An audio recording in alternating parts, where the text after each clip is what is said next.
Hello viewers, আমি doctor প্রদীপ Kumar Bagmara main road Khulna. আমি আজ আলোচনা করব প্রতিবন্ধীদের নিয়ে। আপনারা হয়তো আমার অনেক সময় অনেক ভিডিও দেখেছেন বা অনেকে জানেন আমি প্রতিবন্ধী নিয়ে কাজ করে থাকি। আমার 100 মতো প্রতিবন্ধী আছে। আমি তাদেরকে প্রত্যেকের ওষুধ শিশি আমার সমস্ত কিছু সব ফ্রি। তো আমি আপনাদের সচেতনতার জন্য একটা কথা আমি আপনাদের জানাতে চাই, সেটা হলো এই প্রতিবন্ধী হওয়ার অন্যতম কারণ আমি আমার এই চিকিৎসা জীবনে এবং এই রোগীগুলো নিয়ে আমি কাজ করতে গিয়ে দেখেছি প্রত্যেকের জন্মের সময় আপনার মস্তিষ্কে আঘাত লেগেছে। গ্রাম এলাকায় হোক, শহরে হোক, সব জায়গায় মস্তিষ্কে আঘাত লেগেছে, পরবর্তী খিঁচুনি হয়েছে, তারপর ডিস্ট হয়ে গেছে। এই যে প্রতিবন্ধকতা নিয়ে আমরা অনেকেই উদাসীন। এই জন্য আমি বলতে চাই, আমি প্রত্যেকের আগে বলতাম যে সকল মা বোনেরা যাদের মাদের বাচ্চা হচ্ছে, তো নর্মাল ডেলিভারি করার জন্য বলতাম। আর আমি এখন প্রত্যেকের বলি যে আপনারা সুন্দর করে একটা গাইন চিকিৎসকের কাছাকাছি থাকুন। যত দ্রুত পারেন, জল ভেঙে যাওয়ার পরে যেটা পানি শূন্যতা দেখা দেয়, তখন আপনারা বাচ্চাটা দ্রুত উঠিয়ে নেন যাতে অক্সিজেন ফিল না করে থাকে।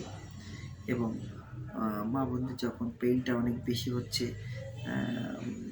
বাচ্চা হচ্ছে না, তখন কিন্তু বাচ্চাটা আমার মনে হয় কেটে বের করে নিলে, পেট কেটে মার যদি বের করে নেওয়া হয় অপারেশনের মাঝখান দিয়ে, তাহলে সেই বাচ্চাটা সুন্দর থাকবে। তো আমি দেখেছি, আমি ব্যথিত হই এই সকল যারা প্রতিবন্ধী বাচ্চা হয়ে থাকে তাদের দেখলে খুবই কষ্ট লাগে।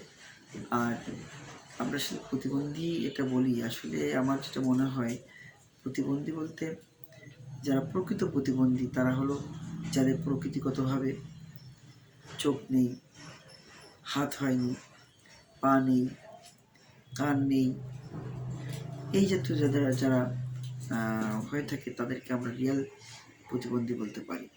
কিন্তু প্রকৃতিতে আসতে গিয়ে যে প্রতিবন্ধকতার ফলে আমাদের যে প্রতিবন্ধী রূপ ধারণ করছে, এটা কিন্তু অনেকটা মহামারীর মতো। আর যার ঘরে একটা প্রতিবন্ধী আছে আমি দেখেছি তার কত যাতনা। প্রতিনিয়ত আমি এভাবে বহু মানুষের চোখের জল দেখি, কাঁদতে দেখি, আসলে আমার খুব ব্যথিত হয়ে যায়। এই জন্য আমি প্রত্যেকের ফ্রি চিকিৎসা করে থাকি। আপনারা দেখবেন বহু মানুষের আমি কল্যাণ পেয়েছি, হাঁটতে দেখেছি, চলতে দেখেছি, কথা বলতে দেখেছি। তবে দীর্ঘদিন সময় লেগে যায়। একটা রোগীর পিছনে আমার 4-5 বছর পর্যন্ত আমি দেখেছি। তো আমি আপনাদেরকে অনুরোধ করব, যদি কোনো গর্ভবতী মা থাকেন তারা যেন রিস্ক বেশি নেবেন না।